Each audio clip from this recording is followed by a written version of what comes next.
You do it all the time. You leave the dishes in or by the sink. You walk by a pile of laundry without starting a load. You leave the overflowing garbage in the can instead of just taking it out.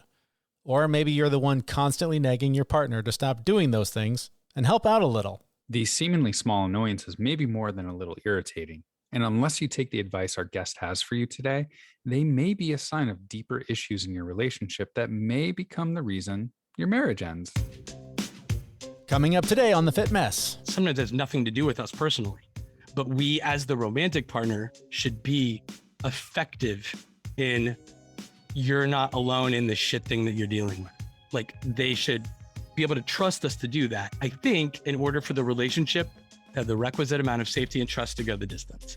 That is Matthew Frey. He is a relationship coach and a writer who leans on the lessons of his failed marriage and divorce to help others avoid making the same mistakes he did. Today, we'll talk with him about the lessons he shares in his new book called This Is How Your Marriage Ends, a hopeful approach to saving relationships. But first, I'm Jeremy. And I'm Zach.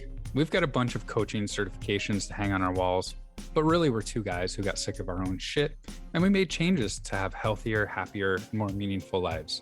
And each week, we talk to world-class experts for advice to help you do the same. And this episode, Zach, comes at a challenging time in your life. Well, it's not so challenging now as it was nearly 6 months ago, I think, is when I first made the phone call to you that my own marriage was ending. That was a tough call to take. And, and look, we get vulnerable here. We share the struggles and the pains and all the bumps and bruises and all of that. This is a very personal one. So I imagine there's some lines you don't want to cross and some things that you want to withhold. But can you share a little bit about sort of how you learned that it was over? And I guess, were you surprised? Did you know it was coming? I did. I wasn't surprised.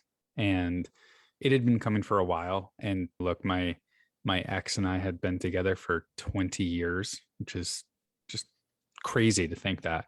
And we were a good fit 20 years ago. We were a good fit 10 years ago. And people grow, people change. And you know what? Honestly, we're still friends. We're still good friends. But the spark really disappeared maybe 4 or 5 years ago. Mm-hmm. So it wasn't surprising. We have a kid together. So we really tried to make it work for her. But at the end of the day, it was just not right for either of us. So we mutually agreed that we were going to go our separate ways. And we were both okay with it. Like, you know, there's sadness and anger to the ending of any relationship. But, you know, at the same time, we knew it was coming and we accepted that. There was a mourning process for you, a grieving process that you described to me that I don't think I've ever heard anyone do in the way that you did. Like you literally dedicated a few days to just crying the shit out of it, to process it. Are you okay with talking about that? I thought that was a really interesting thing that you did to sort of deal with this. Yeah. Once we realized that it was over and like it was like we made the decision that it was going to happen, like I felt the grief coming on. Mm-hmm. And I knew that I had 42 years of training from my dad and other guys in society to just swallow that and not do anything about it and pretend like everything was normal. Mm-hmm. But I decided to embrace it, mm-hmm. all of it, and feel it and just let it go. And I literally like grieved for 3 days, really, really hard. Mm-hmm. Like it was a bad 3 days, but like at the end of the third day, like magically I was like, okay, and I'm done. It was that's amazing, but it also sounds a little robotic. I mean, the fact that a 20-year relationship can end, you cry for 3 days and you're okay. And to be clear, like I'm not fully okay, right, but it was like, you know, like I brought the emotions in, mm-hmm. I didn't deny them. I processed them.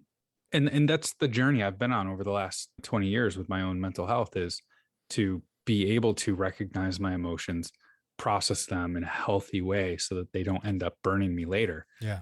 And this was 20 years of practice of that. Right. And it was just 3 days of really hard grief. Like, I'm not going to lie. Like I was upset. Yeah. But at the end of it, I was like, okay, I let them all flow. And right. The only thing I can describe it as is if you ever see two ducks get into a fight, like they fight Right.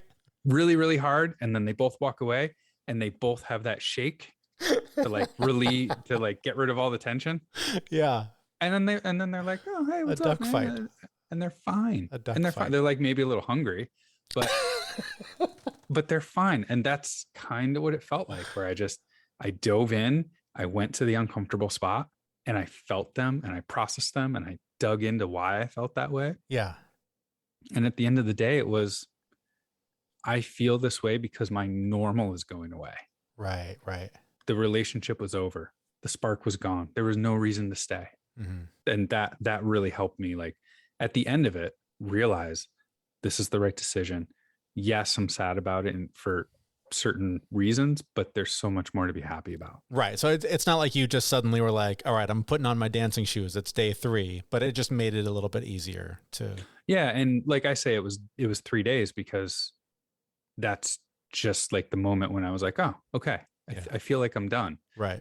I didn't go into it saying I'm going to do this for 3 days. I'm going to lock myself in a closet for 3 days, just water, no lights. Yeah, no, if it was a week, it was a week. If it was 2 months, like it was 2 months. Like I just committed to myself that I wasn't going to deny the feelings. Yeah. And try and bury them down and act like everything was fine. Yeah. That is a powerful lesson that, the more you just allow yourself to feel that stuff, the less that it sort of hangs around and nags you for a long time. I will say that this has probably been the most challenging 12 months of my entire life. I don't know if we talked about it on the show, but like last August, I quit my job without having anything lined up. Yeah.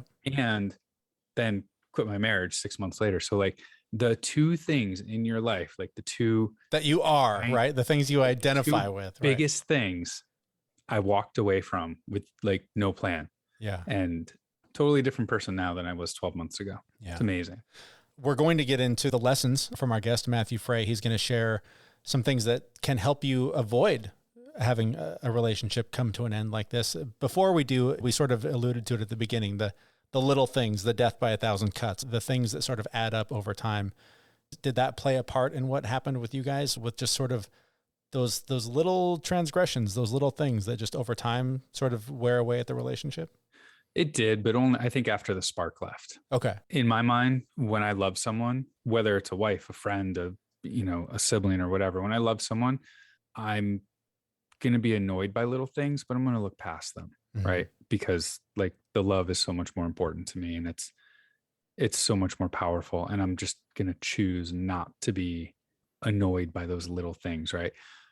In my situation, once the spark was gone and we really just became roommates, then those little things started piling up. And I think that's where the thing that was left right next to the garbage instead of in the garbage, or right next to the sink instead of in the sink, or the clutter or something like that. That's when that stuff really started to add up. And like, on a Friday night when I'm tired and there's dishes next to the sink and garbage next to the garbage and there's shit all over the countertop, you lose your cool. Yeah. Yeah, for sure. All right. Well, so how do you keep those things from weighing down a marriage or any relationship and adding that strain to it? We're going to find out from our guest in just a minute. But before we do that, we want to let you know about our brand new coaching program. We're calling it the Fit Mess Method. It's for people who hear the kinds of conversations we have here each week and just wish that they had a way to get more help with the issues that we talk about. We've been there. We wanted to make big changes in the way we lived our lives. We had each other, and we created a system of small steps we took to get where we are now. That's what this coaching is designed to help you do too. We're opening this up to a small group of people who want to collaborate and help each other grow. We'd love to meet with you and find out how we can help you to finally pursue those goals that have been just out of reach for too long. You can find the link to learn more about that at our website, thefitmess.com. I know I wish that I had a group that I could have talked to similar to what we're doing with the Fit Mess Method while I was going through a lot of my changes. So while you're thinking about joining that mastermind, let's move on to our guest. Our guest today is Matthew Frey. He's a relationship coach and writer who leans on the lessons of his failed marriage and divorce to help others avoid making the same mistakes he did. We really just started off by asking him about his own failed marriage. My marriage ended in 2013, sort of like painfully and unceremoniously. And it was awful. I was having like a really hard time for 12 to 18 months afterward. I was like, I don't want to feel like this, like ever again. So I needed to start doing the work to figure out whatever I could learn to like protect my future self from a repeat scenario. And the math result of that ended up being 8.5 years of blogging, which grew into a coaching business about 3 years ago. And then eventually I got some attention from some media, and when the New York Times like did a feature on me at the beginning of the pandemic, that's when things really started to happen. And I was given the opportunity to write this book. And so here we are. But basically my marriage has been ended for almost the exact same amount of time we were married. We were together 12 years, married for 9. And so it's so interesting to view it through the prism of, from a timing perspective, we've now been apart almost as long as we were married. And I think that's like a really interesting sort of thing to like feel as we sit here. It's crazy how fast time goes. For sure. For that 12 years, obviously marriages don't end overnight. How long did it take for you to realize, I guess, how long did it feel like it was over before it was over? About 18 months on the nose. We lost her father out of nowhere one night. And that was what I held responsible for the end of our marriage back then. In the early days. That was sort of the trigger point. And I spent about 18 months in the guest room. A few months later, she mentioned something at dinner about being a little uncertain about me and the marriage. And instead of going to work, trying to figure out why she was concerned about our sustainability, I made it completely about me and pouted and said, well, if you don't know if you want to be married, then I guess I'm more committed to this than you are. And then I went and slept in the guest room like an asshole and kept waiting to like have things magically get better. But that's not how it works. And then finally, 18 months later, she'd had enough and she's like, I'm out. And then that, I guess I just didn't think that was going to happen. I kept waiting for like the mending to take place. And I thought maybe if enough time went by, it would. It never did. She left. It hurt a lot. I had to figure out why. And then it's very slowly, I feel like I've gotten a little bit better each year at understanding how a lot of people accidentally do things in their blind spots that inadvertently harm their relationships, which is the premise of my work, that good people accidentally harm their relationships and they don't necessarily realize it. And I find that to be a dangerous combination because I don't want good people to be like, why the hell is my marriage ending? When they maybe could have done something proactively about it. Sure. But you got to know first. I mean, you have to be aware that there's something you can do. Yeah. So I was going to phrase this in the form of a little bit of a joke, but I wanted to say there's nothing that I could possibly do or habits that I have that would annoy other people, right? Nothing, right? There's nothing. But that's not true. That's what you're talking about, right? There's things that I'm doing every single day that I have just no awareness are bothering other people, right? Yes. And I think that's fine with like your social crew and with your coworkers and maybe with your family of origin. I think you can do that and have successful relationships out in the world. But that exact dynamic will erode trust within a committed partnership like marriage. And then that's the problem. And so I think a lot of us do this and we think our wives or girlfriends or romantic partners, whoever, are like unfairly picking on us because everybody else likes us. Everybody else I have a great relationship with. Everybody else says I'm a good guy. And you're the person I sacrifice the most for, love the most, promise the rest of my life to. You're the one that's going to tell me I'm like the bad guy and I'm, you're not happy with how I show up. I just was really put out by that. Mm-hmm. But I just think there's a way to reverse engineer all this stuff in a really healthy way. I made everything about me. And when we stop making everything about ourselves, it really helps in relationships. It's interesting you bring up the two different, well, I guess multiple kinds of relationships that we have. Just the other day, my wife was sort of joking when she said, you can kind of mope around the house and be kind of angry and mad and stuff. And then I hear you go upstairs and do your podcast and it's blah, blah, blah, blah, blah, blah, blah. You're Mr. Entertaining and you're on it. And it's interesting to me how we do, even in our marriage, we wear different hats with different people. At home, maybe we get a little too comfortable and feel like we can just be us and be down and whatever. But when we're in a more professional environment or with our friends, maybe we have to wear the hat that says I'm good and everything's fine. And maybe is there a disconnect there in sort of the roles we play in those relationships? And that's why maybe our marriages are more vulnerable to collapse than those other relationships? I think so. I think there's science behind it too. And I'm so embarrassed that I'm not savvy enough to like recall it off the top of my head. But work has been done in this regard. And there's like social science and psychological validity to the idea that we are more thoughtful with strangers, more sensitive to the needs of people that we don't spend all of our time with than we are to the people we do spend all of the time with. It's not that we're necessarily unkind to the people that we live with. It's that I think we're just more mentally careful with other people than we are with our spouses and our children and growing up with our parents and our siblings. And I wish I'm gonna forgive me for not like remembering like that there's a name for it, but it's there. And yeah, I once wrote a blog post that was like, she divorced me. I'm sort of quote unquote famous for she divorced me because I left dishes by the sink. I wrote another one called She Divorced Me Because I Was Nicer to Strangers Than I Was to Her. And that's when I learned that research. Yeah. So yeah, I think we take everything for granted that becomes white noise in our lives. I mean, everything. Our parents, our breathing, our eyesight, the use of our arms and legs. So our children, to a certain extent, we take for granted that they're going to be here tomorrow. And then in that comfort, sometimes we do or don't do things that aren't optimum for the quality of our relationship. And I think all of us wish we did better, but we're people and it's hard. Yeah, definitely. You brought it up. One of the things I wanted to ask you about was that blog post of she divorced me because I left dishes by the sink.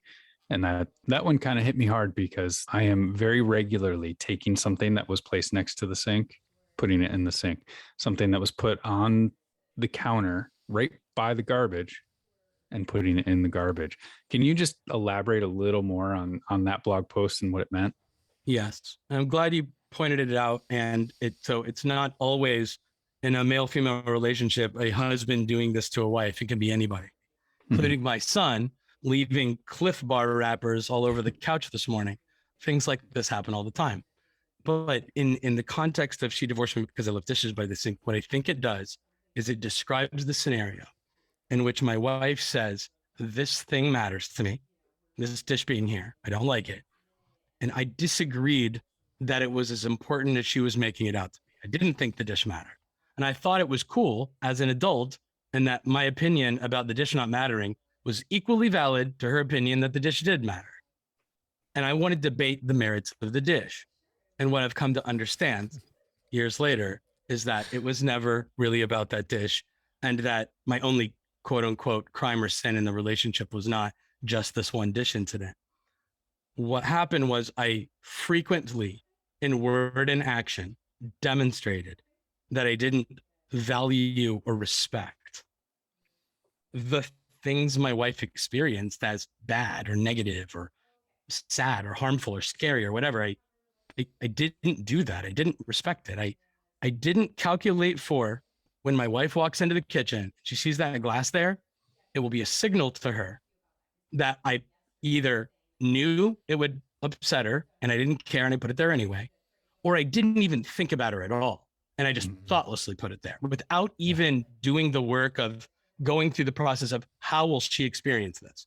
You can apply that to toilet seats and bathroom, like toothpaste spittle on the mirror and laundry on the floor of the bedroom and tons of shared domestic, like household responsibilities where people frequently feel disrespected or frustrated by the actions or inactions of the person that they live with.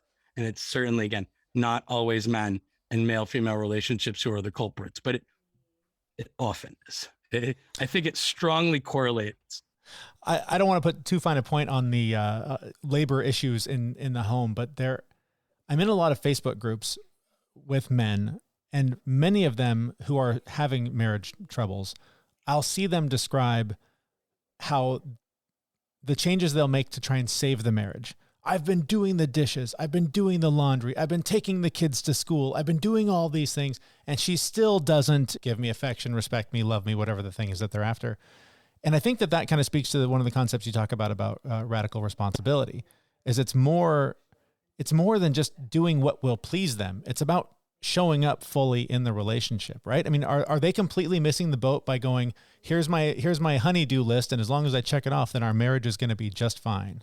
Yeah, I think so. I think there's two important ideas there. And the first one that I like to talk about is, I don't know if you guys remember from high school or university psychology classes, Maslow's hierarchy of needs, but it's frequently like demonstrated in pyramid form. And there's like 5 levels of human need. First one's basic need: air, food, water, shelter. The second one is safety that we need. And the idea of Maslow's pyramid is we must satisfy the conditions of the levels of the pyramid, and then we like graduate to the next level. And so once we graduate, once we satisfy safety, then we move up to like the esteem level, belonging level. That means like family, friends, connectivity, going out and doing stuff. And I think in romantic relationship terms, that means physical intimacy, date nights, going to parties and events together as a couple, and having fun and doing all the things that we did when we like first started dating. All the stuff that, you know, these guys in like the dead marriage crave. And he hears her say, you don't contribute and things like that. And he thinks he can like make up for it. Well, the problem is safety has been eroded in the relationship, and no amount of like to-do list things, no amount of, I think you're very pretty, I want to sleep with you, I want to do all these things, gets to restore safety and trust in the relationship. And it's not even him opting out of performing tasks that does it, which is what I thought in my relationship. I made my wife responsible for being the manager of the tasks. So I was happy to do things. That's actually not true. I still bucked and whined and wanted to watch Sports Center, on Saturday morning instead of clean the house. But most of the time, I would gladly do a thing if she asked me to do it, or begrudgingly at worst, I would do the thing. And that's not usually what our partners crave. What our partners usually crave is, I've got this, and this is me evoking average wife and mother in my world. I've got this invisible to-do list of all of the things that I think about and manage. They are my children's needs, and they are my household needs. And they're often my romantic partner's needs, including my own. And I'm constantly juggling all of them. And there's all these external things. Maybe my mom has a test at the hospital that we're all a little bit worried about, that we're going to get results from 2 days from now. Maybe I have a big presentation at work on Friday. Maybe the kids have extracurricular activities, so they need special clothes washed or special lunches packed or whatever. There's all these things all the time.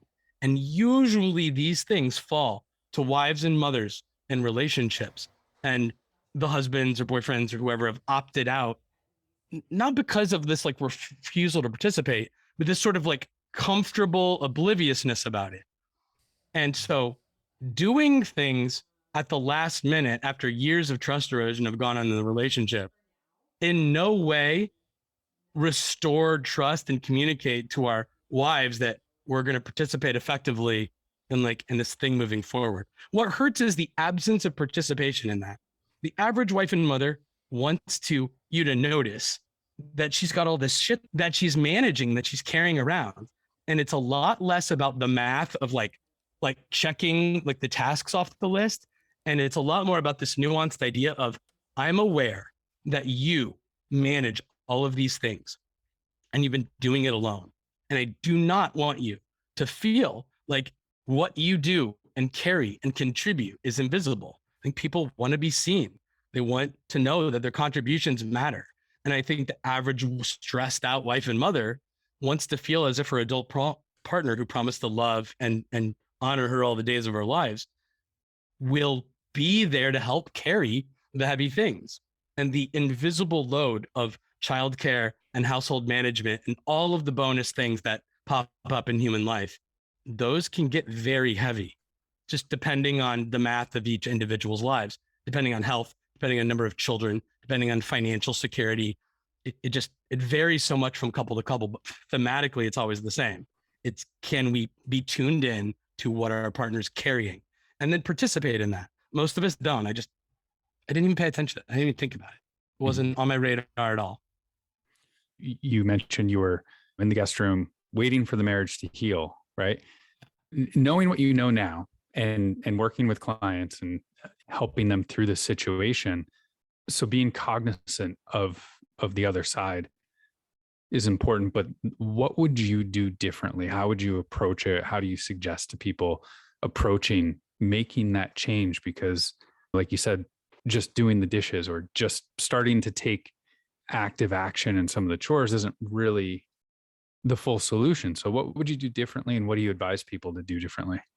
Well, please trust that this answer applies to very specifically the question you ask, but I'll answer it by saying, this is what I talk to every client about. Mm-hmm. In my coaching work, we focus on 2 habits.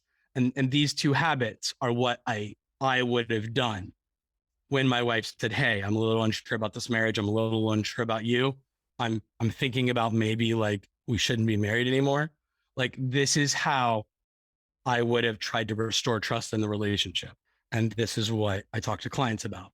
2 habits. And I like to use the word habit because I don't think these are awful men doing awful things. I don't think there's some character defect that men have to like, that they're deficient and they need to like become good enough. I just think a lot of guys in their blind spots fail to calculate for the way other people experience what they do or don't do, what they say or don't say. Mm-hmm. I think it shows up in 2 habits. And the first one is validation. And so my wife would come to me and she would say, Matt, something's wrong. And I would routinely respond to her in a way that I calculated to be disagreement, but she experienced as invalidation. And validation equals trust erosion in relationships. It's just a paper cut and it'll happen. You can make it 5, 7, 10, 15 years invalidating people all the time, but it's a slow bleed. And it's really bad, I think, when we do it on autopilot, is the number one thing I ask people to work on. So my wife would come to me and say, Matt, this thing happened, it hurt, something's wrong. And the first version of invalidating my wife would be to disagree that the thing she said happened. So my premise is your feelings are not relevant because they're based on something that isn't even real. I disagree with what you said occurred. Version 1. Version 2, my wife would come to me and say, Matt, something's wrong. I feel bad. This thing happened and I hurt. And at this time, I would agree that the thing happened, but I would disagree that her emotional reaction to it was fair or healthy or appropriate. So this time, instead of trying to correct her brain, trying to correct her feelings, trying to encourage her to feel about it more how I feel about it. Problem solved. Version 3 is my wife would come to me and say, Matt, this thing happened. I feel bad about it. This time it's like something I did or didn't do. And I want to explain or justify or defend myself, feeling as if she understands what my beliefs were, what my intentions were, the situation I was dealing with, she would understand that I wasn't like out to get her.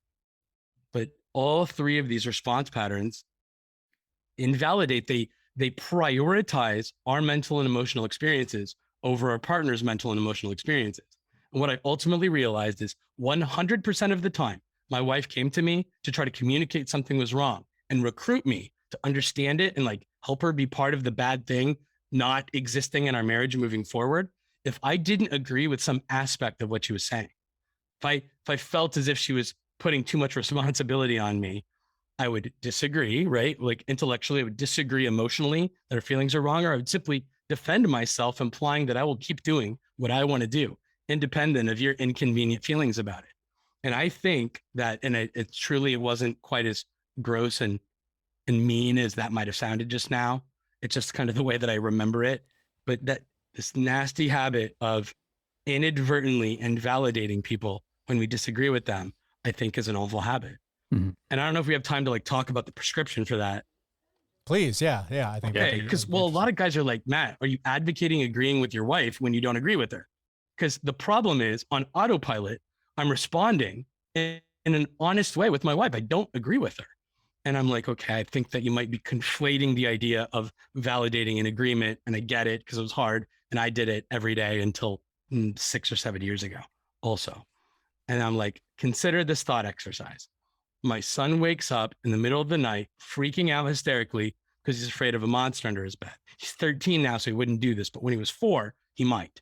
I run up to his room. I open the door. I find out that what's wrong, the reason he's afraid and the reason he's freaking out is because he thinks it's a monster under the bed. And on my default setting, back then, 10 years ago, the way I'm going to try to solve the problem is to try to sell him on the idea that he believes something that isn't real and that he shouldn't think and feel the things and do what he's doing right now because it's based on a faulty premise to begin with. There's no monster under the bed. So you don't need to feel afraid. You don't need to cry, toughen up, be my big boy, go to sleep. I don't have time for invisible monsters right now. And I leave. And I just would like to point out that in that scenario, I'm technically correct. There isn't a monster under the bed. So I win the battle of ideas. I love my son. He's my favorite human on earth. And he's my favorite. And I would never try to hurt him. Point 3, I would never intentionally do a thing that would hurt my son, like mindfully. But I would argue that the math result of showing up in this way as dad in this scenario, he's alone in the dark, still afraid, still crying. Nothing got better. He learned that if dad doesn't agree that the thing I'm dealing with is important or scary or hurtful, he implies that I'm stupid, weak, crazy, and then he abandons me literally or metaphorically to cry alone in the dark. So even if dad loves me, it hurts to try to have dad be part of the solution to whatever I'm dealing with right now. And I think we lose trust when that's how we show up in relationships. I think that child won't trust me, won't open up to me, won't invite me to be part of his life when things are going on later in life. Kids off from drugs, if he experiences bullying, if he's having problems with a romantic partner or whatever. I think there's another way to show up for people. And it doesn't involve agreeing that there's a monster under the bed. It doesn't involve agreeing that he should be feeling fear or crying right now. And it's simply, I go up there, I see that my son's afraid. He says there's a monster under the bed. I know there's no monster under the bed. But instead of getting hung up on that detail and try to convince him he's silly for thinking and feeling what he's thinking and feeling, I'm going to care that my son is experiencing fear right now. So I'm going to hug the kid and I'm going to be like, dude, I'm so sorry that you're afraid right now. I don't think there's a monster under the bed, but I've felt fear before and it's an awful thing. And I don't want you to have to experience that. I'm really sorry. Let's turn a light on. Let's look under the bed. Let's make sure there's no monster. And I think the really critical idea and the one that applies most closely to our adult relationships is, buddy, when life is hard, you can always call mom. You can always call dad. We're going to show up for you. We might not be able to fix what's wrong, but you never have to feel alone while you're battling whatever it is that you're battling, while you're dealing with whatever hardships going on in your life. We might not be able to make that go away, but we're always going to be next to you if you want us to be. And I think in our adult relationships, when our partners are communicating something's wrong, the math result should not be us trying to win the battle of ideas if we honestly disagree with something intellectually or emotionally they're experiencing. I just want them to know, I give a shit that you hurt. I want to understand why, because you can trust me to participate effectively moving forward and being mindful of how this type of situation adversely affects you. And I want you to know you can count on me. And again, sometimes it has nothing to do with us personally, but we as the romantic partner should be effective in, you're not alone in the shit thing that you're dealing with. They should be able to trust us to do that. I think in order for the relationship to have the requisite amount of safety and trust to go the distance. My wife could not trust me to do that. I can hear guys hearing that and going, yeah, when there's an external thing, the boss at work is a jerk, whatever the thing. But what about when the laser beams are focused right on you and you are the asshole? You did the thing wrong. How do you not just immediately throw up the shields and go, bullshit, you're so wrong and here's why? And I mean, it's just so tempting when you get attacked to just lash back out. How do you find that space? I mean, the way the mental hoops I jump through are, if I focus on whether or not there's a monster under the bed and I try to convince him there isn't one, I erode trust in my relationship. I make the goal increasing trust in the relationship over winning the battle of ideas. So what I want to do is I want the math result of the conversation I'm having with my wife or whoever right now. I want the math result to be trust improves, that our relationship grows. The sign of an amazing relationship is somebody gets to communicate something's wrong, and then the other person participates effectively in saying, if I don't understand, I want to, and you can count on me to be your partner in having that, crap thing not happen anymore in the future, or at least try to the best of my ability. If we're doing the second habit in my work, which we haven't got to yet, in theory, we would we would not be in the situation that you're describing. Because there's one other habit we haven't talked about, and it would preemptively prevent that from happening. But in an ideal world, somebody says, you did something and it sucked for me. If I'm being my best self, I'm not making it about me and defending myself. I'm seeking to understand how I accidentally caused so much harm so that I can communicate, I get it, and I need you to be able to trust me that that's not going to happen again. Now that I understand what I could have done differently, you can trust me to do it. That's the difference between, I think, somebody is trustworthy and somebody you can count on to just keep doubling down on, I don't really give a shit if you hurt. I'm going to keep doing it my way, which was more or less what I did in my marriage because I thought I was right all the time, which is pathetic. So what about habit 2? Tell us. Habit 2 lives under the umbrella of the word consideration. And so what the average wife and mother says to me in this work is, Matt, I feel like I'm married to somebody who doesn't consider me when he makes decisions. And the way she explains it and the way that I visualize it is like an algebraic equation. She's a variable in the math equation. My husband's a variable in the math equation. My children are variables in the math equation. On the other side of the equal sign is whatever decision I make. I'm always factoring in me, my husband, and each of my kids. So it's like what to have for dinner, where to go on vacation, when to schedule appointments, what clothes to buy. I'm always in decisions large and small, thinking about how what I do and what I plan will roll downhill and impact all the people I care about. She's like, I'm married to somebody who doesn't do that. It's not that he doesn't love me. It's not that he's not a wonderful father. It's that there's sufficient evidence that many times throughout a given day, week, month, year, he made a decision that did not include me in that decision. It failed to account for me, or it hurt, or he did it on purpose. And so wives are left to conclude, I'm either married to somebody who knows that what he does or doesn't do hurts me, and he doesn't care, and he just keeps doing it anyway. That's the worst case scenario. And the best case scenario is that I'm married to somebody who doesn't think about me at all. I'm married to somebody who routinely I don't even register in his brain as a thing to calculate for when he makes a choice throughout a given day, where I always consider him and I always consider our children. And so the absence of feeling considered by our partners you feel invisible and abandoned and disrespected. And that erodes safety and trust in a relationship. Not trust like he's a liar or he's a cheater, but trust with the idea of, can I count on this human being? Is it reliable? Is it consistent? Is it statistically likely to be a healthy, safe place for me to be a year from now or 5 years from now or 10 years from now? And after many years of this, a lot of people say, I'm going to have to compromise every ounce of self-esteem, self-respect, personal values and boundaries I have in order to stay in this relationship if he doesn't or she doesn't stop doing or start doing these things that are hurting me. And so people will over time just say, I don't calculate this as a healthy relationship for me. I need to go. And that's how, in my estimation, good people push each other apart and a so-called good relationship erodes to one where both people don't want to be a part of anymore. It takes a lot of years because these things present so small in the individual moments that we're in. They don't seem like a big deal at all, but add them up over a decade and they're a big deal. I want to ask you about vulnerability because that is a big part of your book and what is now getting you a lot of attention. Why we're talking to you, because of the way that you've shared this very painful experience.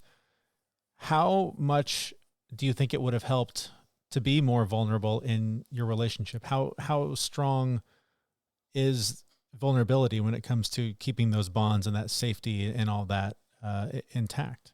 It incredibly, I think. I can't remember which client's wife said it to me, but I'm talking to her one time. I don't usually work with couples. I usually work with the guy, but I will occasionally meet with his partner and she will share with me, what's going on. And it just kind of helps me hone in when I'm working with him.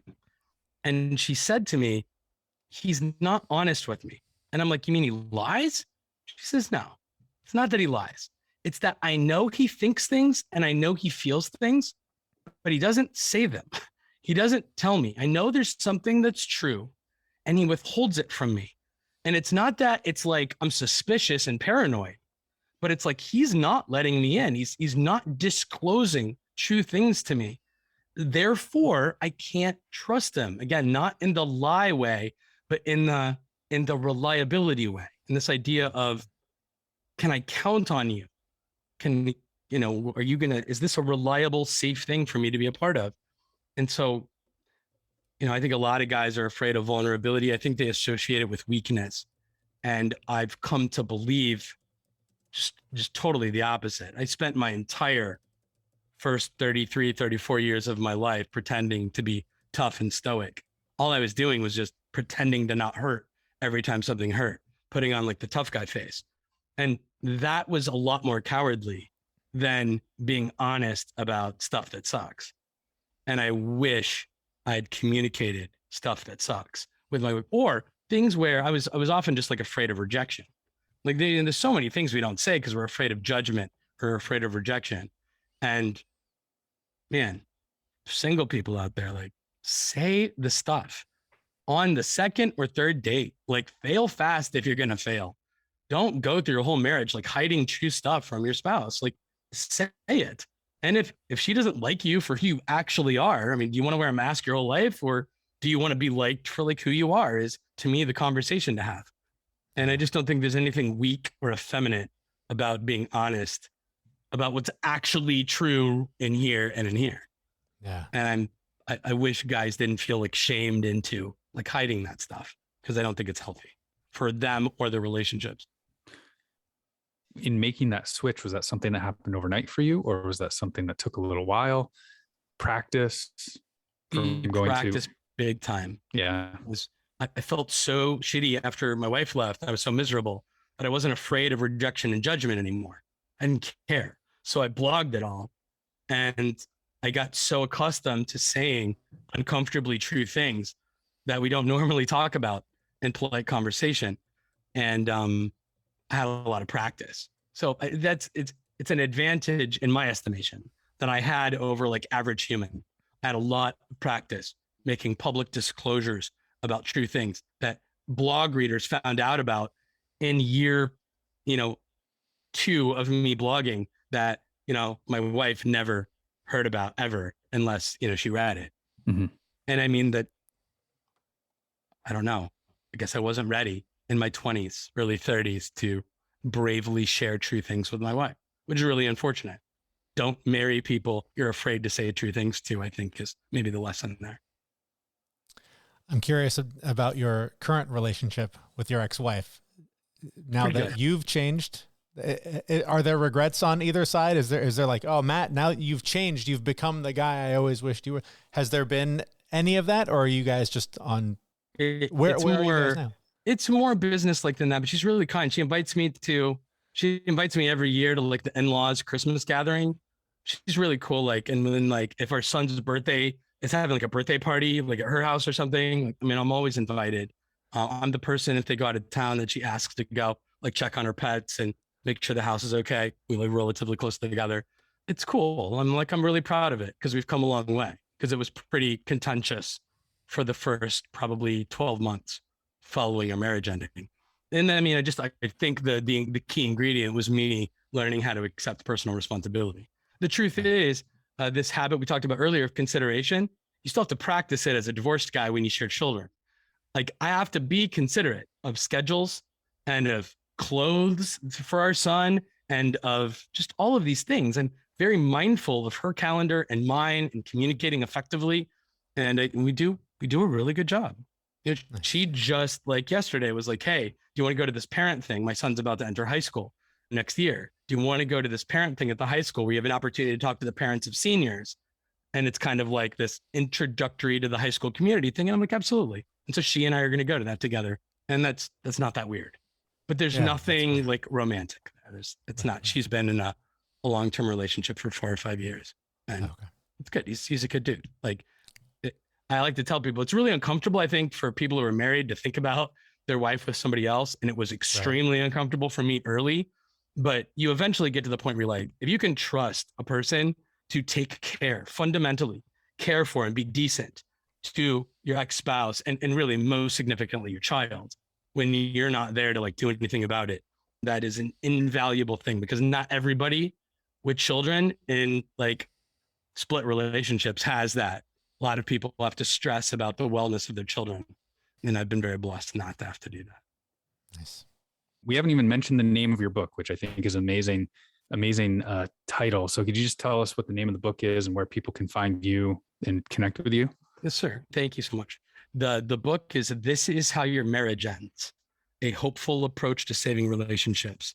It's pretty much everywhere books are sold, both physical brick and mortar shops and certainly online. And everything anybody would really want to know about me can be found at matthewfrey.com. It's sort of my home on the internet. And thank you so much for asking. I really appreciate it. Thank you, Matthew Frey, for joining us today. You can find links to his book and his work in the show notes for this episode at thefitmess.com. And when he talked about fights being over winning the battle of ideas, that's something that really stuck with me. So many times when we get into those arguments, it's all just about being right. It's about winning, and we sort of lose sight of what's at the root of that. When you ignore how your partner feels and they're communicating to you, and you don't change, you don't empathize, you don't realize where that pain is coming from, it just makes them feel like shit. And you don't want to make anyone else feel like shit. If you can just try and start from a place of giving a shit and trying to understand the concern first, that's such a better place to start than, yeah, but I want to be right. I say this all the time. In my mind, like this applies everywhere. And it's the difference between a successful, like at work, like a successful manager and a non-successful manager. Even if somebody's complaining about something or airing a grievance to you, even if you don't agree and you have to make a decision that's the polar opposite of what they're asking about, if you just make sure that they know that you listened, just that alone can be the game changer. But if you just blow it off, whatever it is, without really listening and understanding their concerns, it just adds to the fire. Yeah. And that speaks to our second takeaway from the interview. It's not about the fucking dishes in the sink. It's about the message those dishes send, especially when your partner has shared that it's a problem, that those little annoying things you do when you don't make any effort to change them and you're just like, well, fuck it. I'm me and I'm going to be me and, too bad. That's not a healthy recipe for success.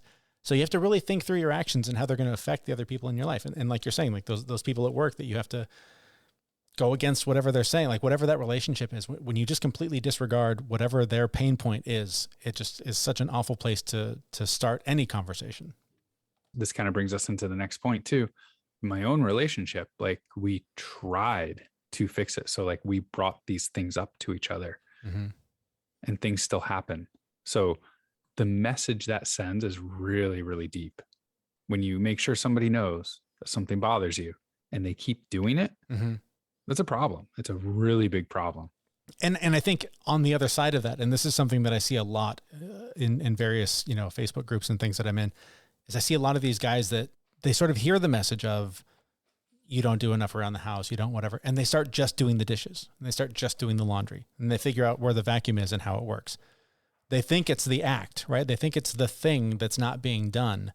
When, as Matthew mentioned, like it's the underlying thing. It's the fact that like trust has been broken. They feel like that like they can't count on you.